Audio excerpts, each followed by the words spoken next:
Okay. All right, so this is learning objective 4, and it asks you to focus on preparing the entries for jobs that have been completed and sold. Okay, so this means we're moving work in process over to finished goods.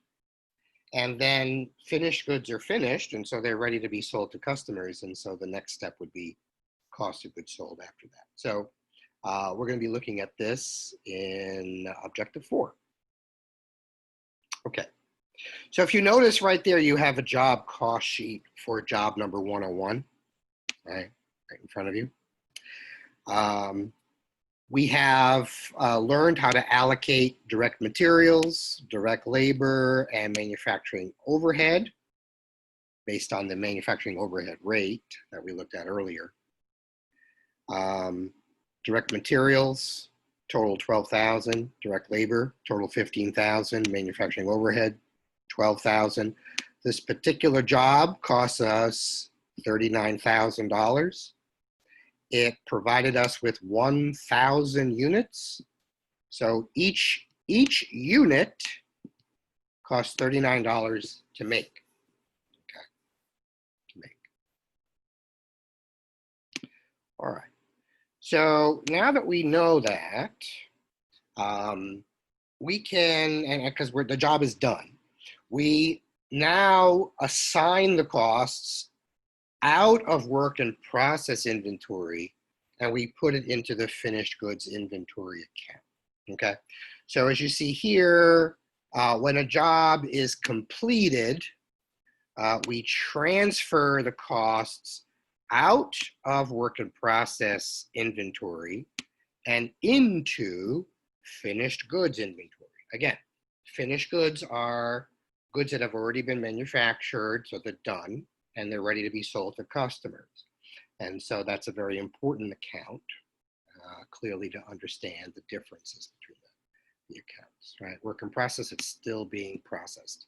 It's not finished. So let's take a look at an illustration here. Wallace Manufacturing sells everything on job 101. As you know, the job cost $39,000. We saw that on the sheet, right? And it's sold for 50 grand. Woo! All right, nice, nice. So let's record the sale, and now we have to record the cost of goods sold. Drugs are bad. So apparently this sale was done on account, although it doesn't tell us that. Oh, actually it does, right here, sorry. Sales on account, way up here. Whew, man, I missed that one. Gotta stop drinking spring water. Gotta go back to just old tap water, I guess. So they sell this on account. So again, when you sell something on account, you're selling the merchandise and you've given them a bill, an invoice, and you'll receive that money later. So you've said every time you sell something on account, you have an accounts receivable set up and you have your revenue set up. But we also have to recognize, as you remember from financial accounting, once we actually sell merchandise, we have to record the cost of goods sold. Yes, yes, and take it out of inventory. So if you remember that from financial accounting, you're doing well. If you don't remember it, I'll just say, again, drugs are bad.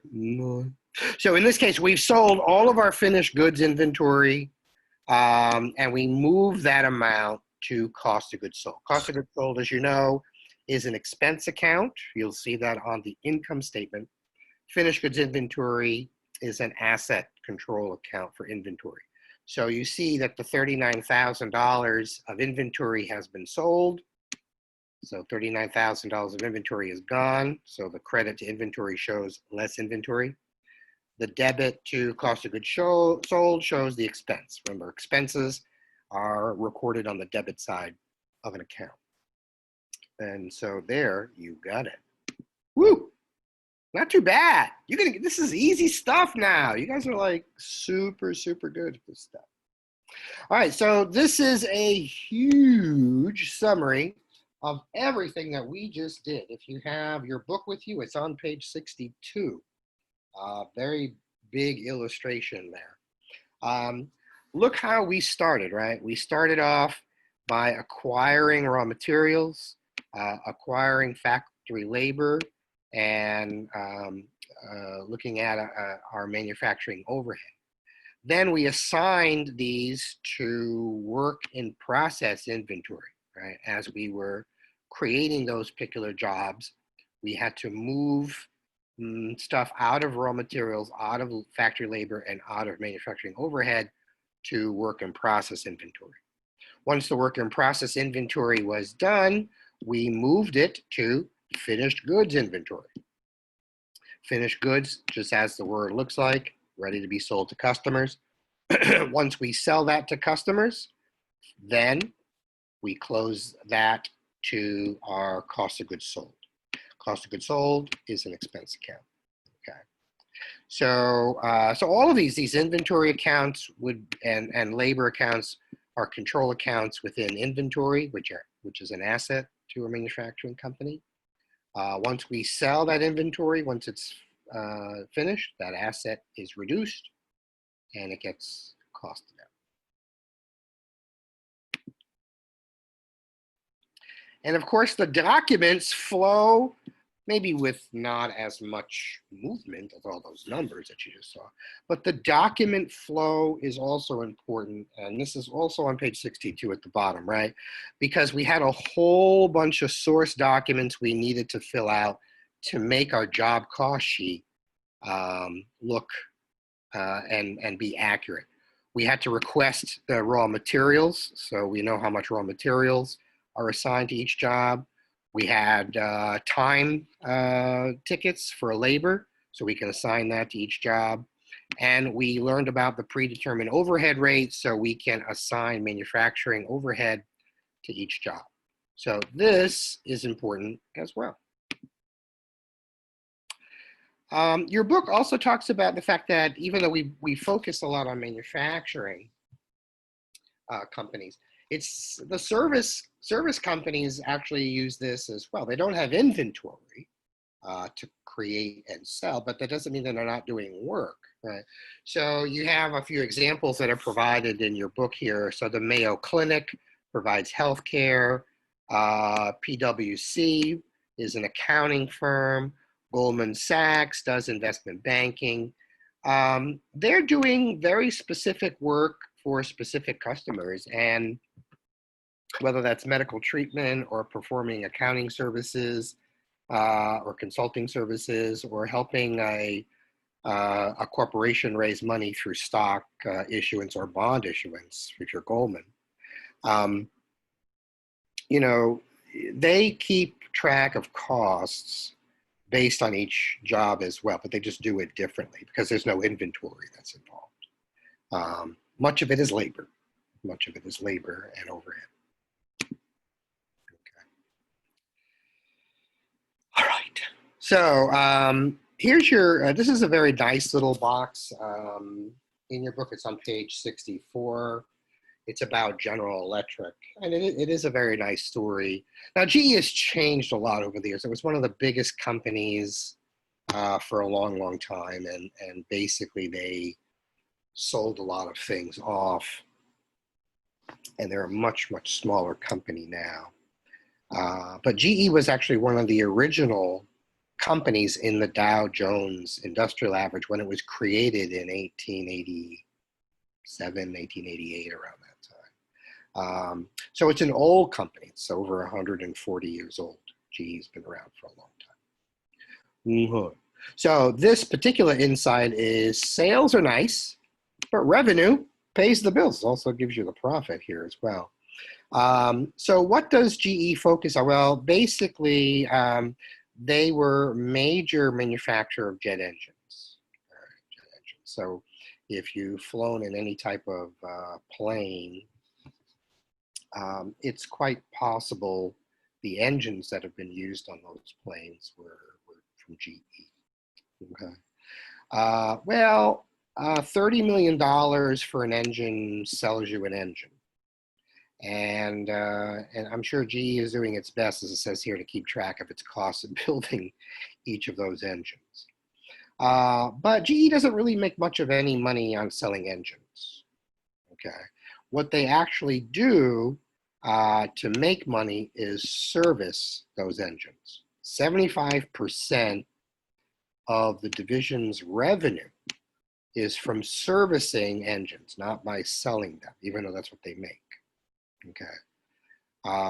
So you can imagine that if you sell $13 billion of engines during a 3-year period, you're going to get about $90 billion of service revenue over the life of that engine, because each engine is going to last you 30 years, roughly speaking.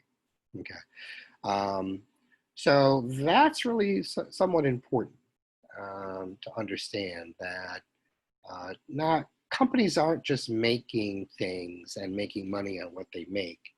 You can make a lot of money on servicing that. I mean, even if you purchase your car, I mean, certainly the car manufacturer made that car and sold you a car, but it's all the things you need for that car over its life, the services that really they can make a lot more money at. And so this is just a reminder of that.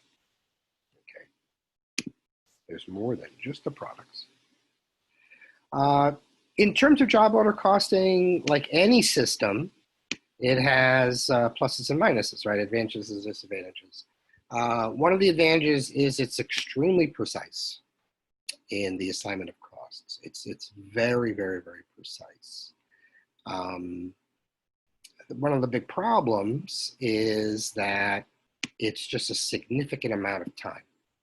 It's very, very time consuming to do.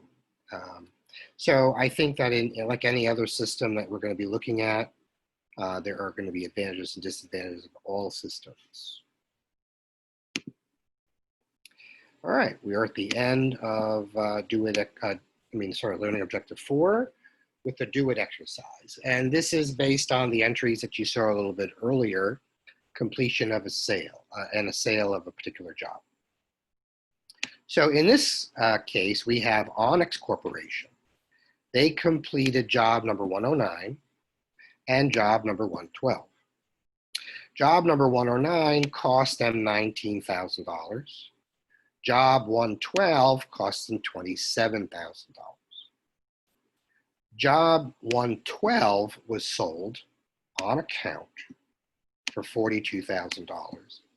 They want you to journalize the entry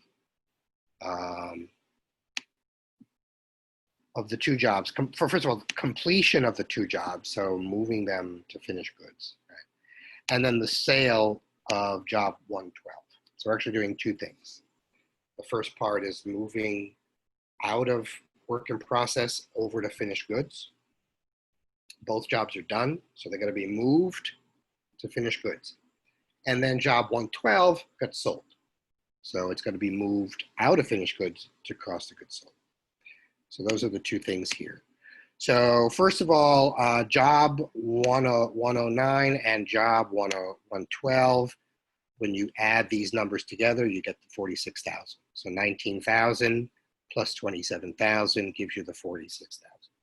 So $46,000 of work needs to be transferred out of work in process into finished goods, and that's the first step.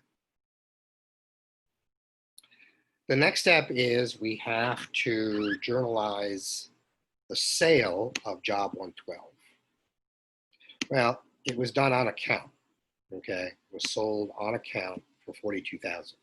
So the first thing you're going to see is a debit to accounts receivable showing we have more accounts receivable. We're waiting to receive the money on the sale.